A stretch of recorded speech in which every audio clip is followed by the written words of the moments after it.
Welcome to Pindar Poetry. We hope you learned something new. You begin by powering Morr F5 and connecting it to your host computer. Do this now so you can iterate quickly.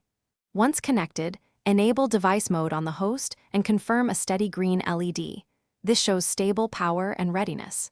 Next, install the updated Morr F5 firmware and its companion driver so the device exposes its full feature set. This initial alignment prevents communication errors later, and it lets you jump right into configuration without wasting time on trivial troubleshooting. Now configure the core features inside the Morr F5 app. You should select the device, choose a profile, and set sample rates that match your workflow.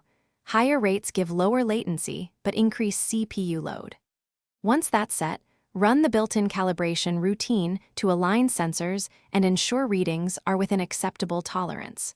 Then assign macros and map inputs and outputs so control is predictable. Make sure to enable autosave so your settings persist after power cycles and software updates.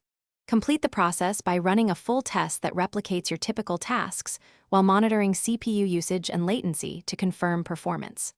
Once satisfied, export a configuration backup and clearly label the firmware version so you can restore a known good state later.